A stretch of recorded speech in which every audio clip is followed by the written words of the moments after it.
schianto stamane ad Oderzo, scontro frontale tra due auto, perde la vita un 73enne, noto imprenditore, ferito gravemente un 20enne. Spaccata nella notte a Carbonera l'auto dei malviventi usata come ariete contro la vetrata di una gioielleria, scappano con la cassaforte 200.000 euro, il bottino, il titolare: sto pensando di chiudere. Attimi di tensione stamane in una scuola di paese, una discussione tra genitori e professore degenera, il padre del ragazzo aggredisce il docente, arrivano i carabinieri. Auguri di Natale, bilancio del 2017, oggi a Casugana per il sindaco di Treviso Giovanni Manildo. Stiamo concretizzando i risultati di una lunga progettazione, dice il primo cittadino. Grandinata di giugno a Vittorio Veneto, il Consiglio dei Ministri riconosce lo stato d'emergenza, una buona notizia, dice il sindaco Tonon, ma adesso servono anche i risarcimenti. Cenone della vigilia che si trascorre a casa o al ristorante, menù all'insegna della tradizione, intanto ultima corsa nei centri commerciali e nei negozi del centro per i regali. Grande guerra, la storia della sciabola del comandante, non un residuato, un ritrovamento fortuito, ma un oggetto prezioso che con la sua storia viene tramandata di generazione in generazione. Buonasera, ben ritrovati con l'edizione trevigiana dei nostri telegiornali. In primo piano la cronaca con la tragedia di Oderzo. In uno schianto tra due auto questa mattina ha perso la vita il noto imprenditore Carlo Luigi Borsoi, titolare dell'omonima autofficina locale. Sentiamo. Schianto violentissimo e in un attimo si è consumata l'ennesima tragedia della strada. A perdere la vita Carlo Luigi Borsoi, 73 anni, residente a Oderzo, noto imprenditore. Si tratta del titolare dell'omonima autofficina locale. Il frontale è avvenuto questa mattina lungo la Postumia, proprio di fronte ad un distributore di benzina. Ancora da chiarire la causa del drammatico incidente. Ferito in maniera grave anche l'altro automobilista, un ragazzo di 20 anni di Rustignè, ricoverato d'urgenza in ospedale. La vittima questa mattina aveva un appuntamento intorno alle 7:30 e si stava recando al lavoro, che si trova a poca distanza dal luogo del sinistro. All'improvviso lo schianto frontale tra le due utilitarie, incastrati tra le lamiere i due automobilisti. Una camionetta con dei militari che era di passaggio si è subito fermata per cercare di prestare i primi soccorsi. Sul posto sono intervenute una pattuglia della polizia stradale che dovrà chiarire la dinamica dell'incidente, il 118 ed i vigili del fuoco. Carlo Luigi Borsoi era molto conosciuto in città, titolare dell'autofficina, era una persona stimata. Il sindaco di Oderzo, Maria Scardellato, ha preso in mattinata della tragedia. Siamo davvero affranti, ha detto il primo cittadino. Io e l'amministrazione comunale siamo tutti vicini alla famiglia. Ed ancora la cronaca, perché la scorsa notte ignoti hanno preso di mira una gioielleria in centro a Carbonera. Ingente il bottino che si aggira sui 200.000 euro. Stanotte sono venuti dentro e hanno sfondato qua. E vedi la situazione che siamo, ci ha portato via tutto. Una volta sfondata la porta blindata hanno portato via tutti i gioielli esposti in vetrina, poi hanno deciso di prendere la cassaforte. Svaligiata nella notte in via Roma a Carbonera la gioielleria Roma, a 2 passi dal municipio del paese. Nessuno ha visto o sentito niente, nonostante a poca distanza vi siano locali aperti fino a tardi. C'era la cassaforte là. Alta. L'hanno portata via? La terra, sì. L'hanno portata via? Sì. I gioielli erano dentro chiusi, la cassaforte anche. So che c'erano diversi rotoli di oro. Il bottino è consistente, tra orologi e preziosi si aggira intorno alle 200.000 euro. Un valore circa 200.000 euro. La vetrina piena era portata, la vetrina piena di oro. I ladri hanno sfondato la vetrina del negozio con un'auto di grossa cilindrata dopo aver neutralizzato l'allarme. Non hanno però tenuto conto della telecamera di videosorveglianza che ha ripreso tutto il colpo. Adesso stanno controllando a vedere cosa c'è. Perché quella era tutte le sere, è accesa, giorno e notte, quella là è sempre accesa. Le riprese consegnate ai carabinieri potrebbero quindi dare informazioni utili per riconoscere le 3 persone che hanno operato nella nottata. Mario Baratto, assieme alla moglie Fidelma Magnan, sono sconsolati e amareggiati, nonostante siano assicurati questo colpo li ha mortificati a tal punto da pensare di lasciare definitivamente l'attività. Faranno un bel Natale questi ladri. Fanno un bel Natale e noi facciamo un bel pianto. Ed ancora cronaca perché sono stati attimi di tensione questa mattina in una scuola di paese. Un professore è stato aggredito dal padre di un alunno. Sentiamo. A Natale non ci voleva, ecco, diciamo che è un brutto episodio che si è verificato questo. C'è amarezza nella voce di Katia Uberti, assessore all'istruzione del comune di Paese, nel commentare quanto accaduto stamani in una scuola del comune trevigiano. Quello che doveva essere un normale colloquio tra genitori ed insegnanti per discutere del comportamento del figlio e della coppia in pochi minuti è degenerato. Cosa sia esattamente successo non si sa ancora. Fatto sta che all'improvviso il professore è stato aggredito dal padre dell'alunno. Attimi di tensione con il docente che ha immediatamente chiamato i carabinieri. Sul posto anche i sanitari del SUEM, ma fortunatamente non è stato necessario ricovero in ospedale.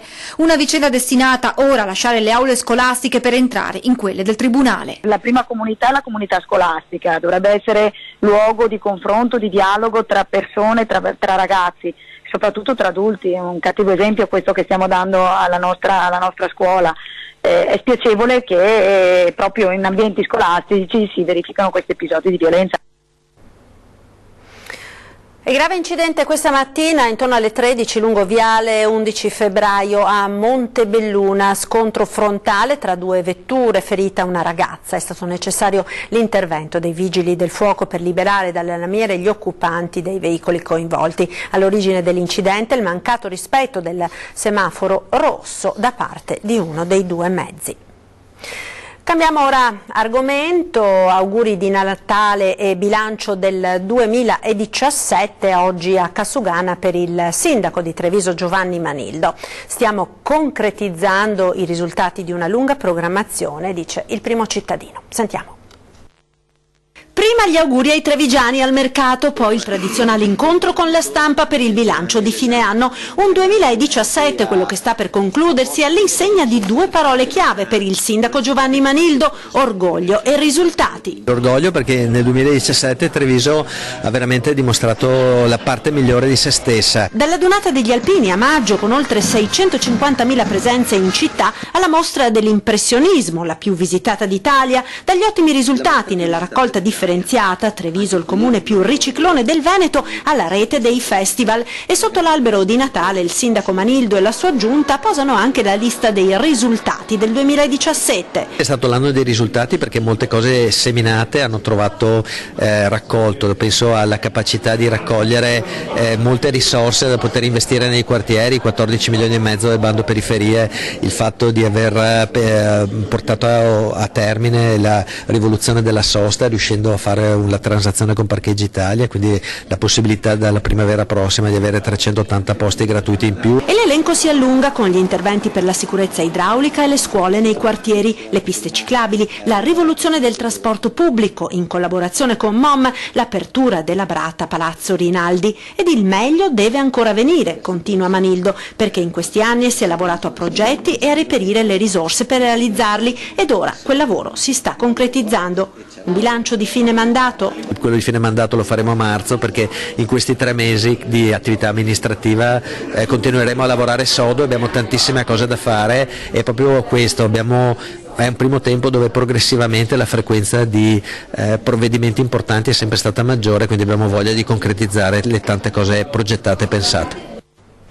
Ed ancora con la politica perché si è tenuto ieri sera a Noventa Padovana il direttivo nazionale della Lega Nord Liga Veneta presieduto dal segretario Gian Antonio D'Arè. Nel corso della riunione è stato presentato il nuovo simbolo elettorale, approvato ufficialmente in Consiglio federale. Sono state fornite ai segretari provinciali le prime indicazioni programmatiche in vista delle prossime elezioni politiche. Le segreterie provinciali dovranno raccogliere entro la prima settimana di gennaio le richieste di candidatura dei militanti che intendono presentarsi alle prossime elezioni. Ed ora andiamo in Pedemontana, Vittorio Veneto. Ricorderete sicuramente la terribile grandinata che colpì la città della Vittoria lo scorso 25 giugno. Ebbene, dal Consiglio dei Ministri è arrivato il riconoscimento dello stato di emergenza. Grandine così era da parecchi anni che non si vedeva e qui in centro città non era mai successo. Il 25 25 giugno 2017 a Vittorio Veneto difficilmente si dimenticherà. In pochi minuti un violento nubifragio ha colpito tutto il comune, con grossi chicchi di grandine caduti raccontano i cittadini come proiettili, colpendo tetti di abitazioni, coperture di capannoni, auto. Il bilancio pesantissimo. I danni sono stati notevoli, 1,5 milioni circa per i beni pubblici e oltre una ventina, se non ricordo male, per quelli privati, e per cui sarebbe per i privati e per le imprese davvero una boccata d'ossigeno. Ora, per quell'ondata di maltempo, il Consiglio dei Ministri ha riconosciuto lo stato di emergenza. Dalla Regione la notizia è stata accolta positivamente. Questo, dicono da Palazzo Balbi, lascia ben sperare per il ristoro dei danni subiti da persone e imprese.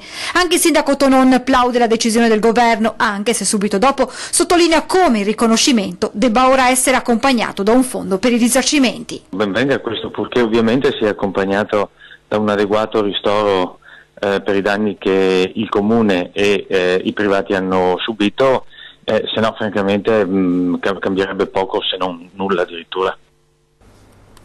Electrolux di Susegana, sanzioni e prescrizioni da parte dello Spisal per frenare l'aumento delle malattie professionali riscontrate nello stabilimento. Lo rende noto il sindacato dopo che ieri lo Spisal, in veste di polizia giudiziaria, ha notificato ai vertici dell'azienda il verbale e la relativa sanzione dopo aver riscontrato violazioni degli obblighi di legge relativi all'attuazione di misure adeguate per la prevenzione delle patologie muscoloscheletriche dei lavoratori. Lo Spisal chiede inoltre all'azienda di bonificare, cioè ridurre il rischio in tutta una serie di postazioni dove il rischio di sviluppare patologie di questo tipo è più elevato. Una situazione più volte denunciata dal sindacato, in particolare da Augustin Breda, il delegato della FIOM licenziato lo scorso giugno. In una nota il sindacato sottolinea la gravità della situazione, evidenziando il numero elevato di patologie muscoloscheletriche, oltre 180 già riconosciute ed altre in fase di accertamento da parte dell'INAIL.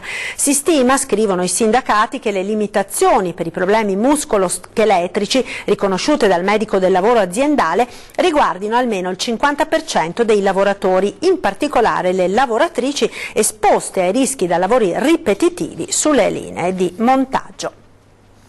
Ed ora un'ampia pagina dedicata al Natale, ultime ore per la corsa ai regali, Ressa in centro a Treviso e nei centri commerciali per gli ultimi acquisti.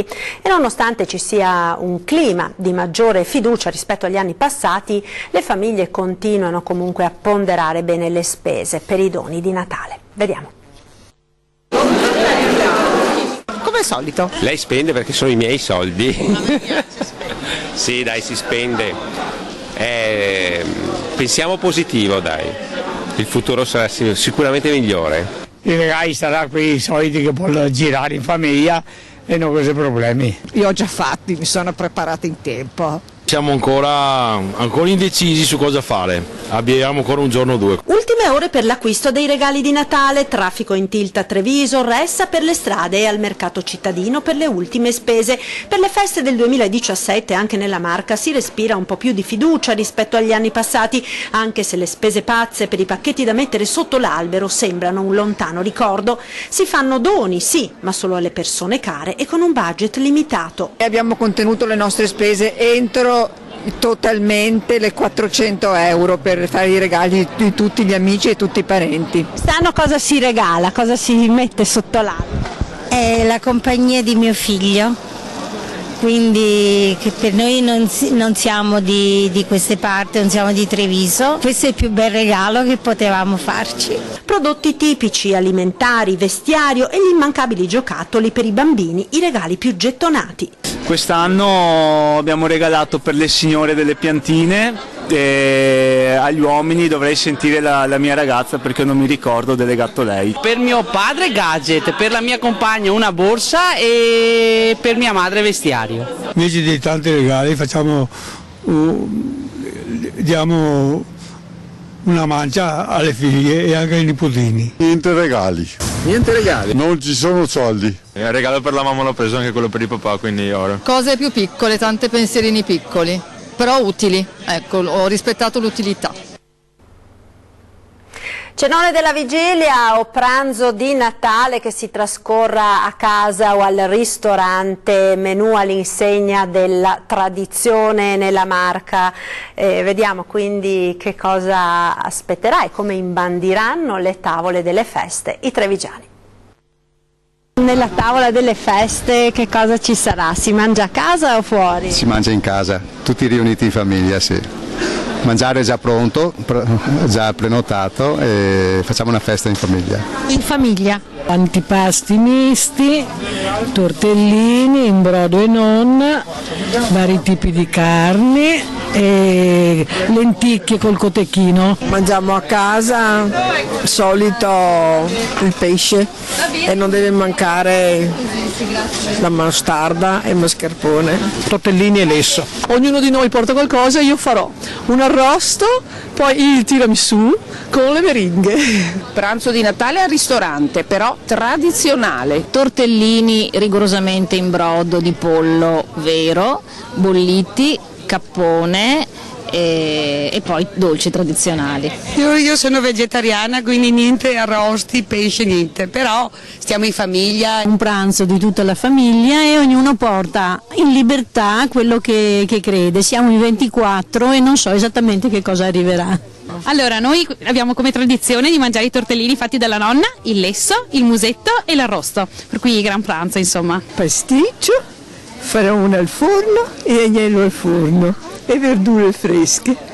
E il bollito, i tortellini in brodo, il roast beef all'inglese, e tanti antipasti, il solito dolce. Il radicchio trevigiano e il baccalà, io con quello già mi basta, poi chi vuole si ingrazia con i cotechini e tutto il resto. Lanterne bianche disegnate dai commercianti di Gagliarine appese per le vie del centro del paese per rilanciarlo. È l'ultima iniziativa dell'associazione Gagliarine in Festa che riunisce esercenti e volontari del comune trevigiano per rivitalizzare il centro cittadino. Dopo varie iniziative culturali ed artistiche, ora in occasione delle festività natalizie al posto delle tradizionali luminarie davanti ai negozi sono apparse queste particolari lanterne. Ed ora ci fermiamo per la pubblicità. Linea alla regia.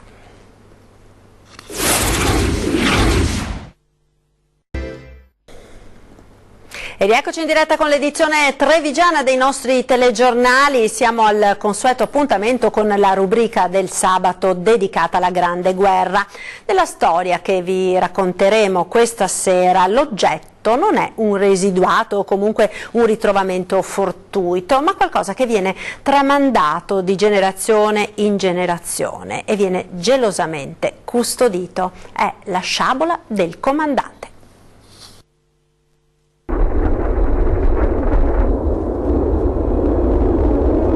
Ricordo che arrivava in Calesse a trovare mia nonna distante 5 km dal paese suo e arrivava con la sua sciabola a fianco e mia nonna mi ricordo che era tutta orgogliosa quando lo raccontava che veniva questo giovane tenente. Storie d'armi e d'amore, è tutto ricordato in questa casa di Cimadolmo da questa sciabola del comandante.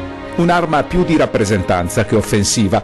Del resto, la Grande Guerra è il passaggio dai conflitti di posizione a quelli dinamici, con gli scontri frontali di eserciti sostituiti dal massiccio uso di macchine accompagnato da incursioni di pochi uomini rapidi e soprattutto spietati. E questa sciabola con le sue incisioni d'abbellimento è testimone di questo passaggio, ma soprattutto simbolo dell'orgoglio di tanti giovani andati al fronte per la patria. Mio nonno quando gli dissi che mi ero fidanzato con una ragazza di Treviso, mio nonno mi disse: "Ah, a Treviso mi hanno fatto prigioniero gli austriaci nel 1917, per un anno di prigionia, diceva che in Austria aveva mangiato bucce di patate, robe varie, come d'altra parte non c'era neanche per gli austriaci. E io so che era sul Montello, ha combattuto sul Montello. Prigioniero qui sulle Grave di Papadopoli. Nella ritirata del 17 i tedeschi hanno fatto una manovra a tenaglia e li hanno tirati su, hanno fatto centinaia e centinaia di prigionieri, sbandati che scappavano,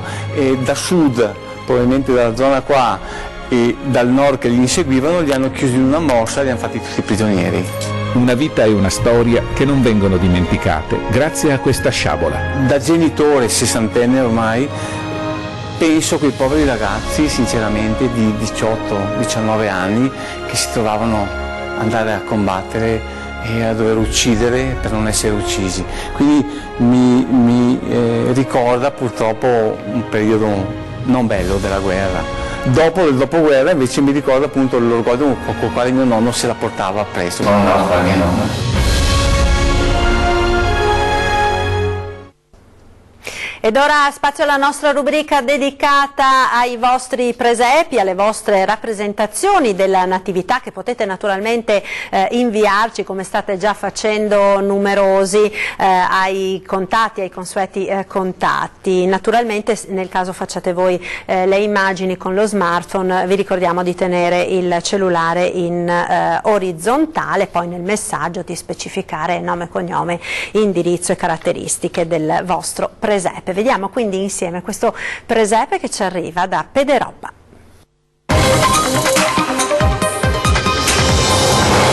So this is Christmas, and what have you done?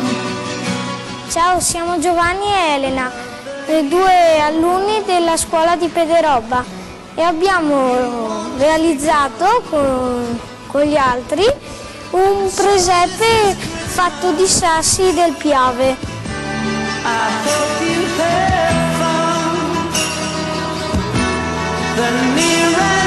Ci hanno dato una mano Gioacchino e degli esperti.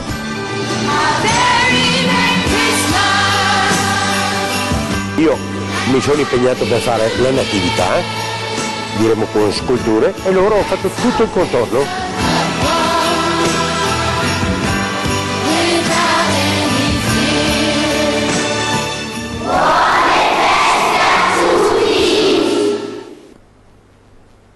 Ed è tutto per questa edizione del nostro telegiornale. Ci salutiamo dando uno sguardo al meteo con le previsioni del tempo per la giornata di domani. A tutti una buona serata.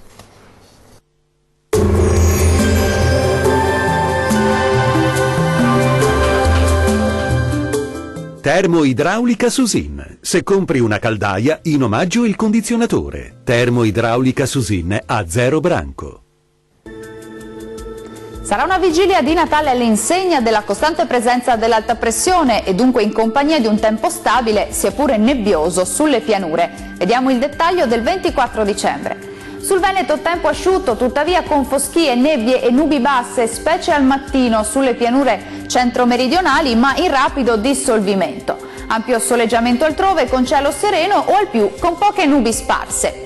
Le temperature massime saranno comprese tra 4 e 7 gradi, minime tra -3 e 0 gradi. Che tempo farà sul Friuli Venezia Giulia?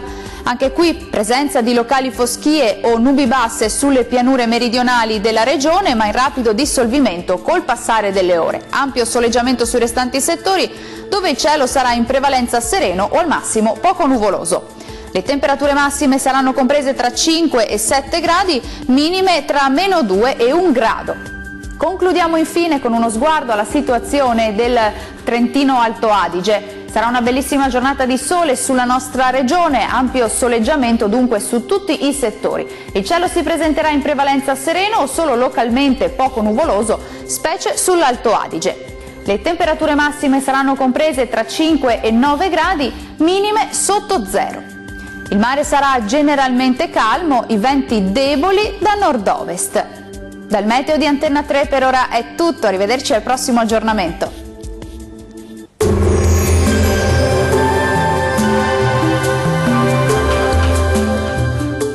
Termoidraulica Susin. Se compri una caldaia, in omaggio il condizionatore. Termoidraulica Susin a 0 branco.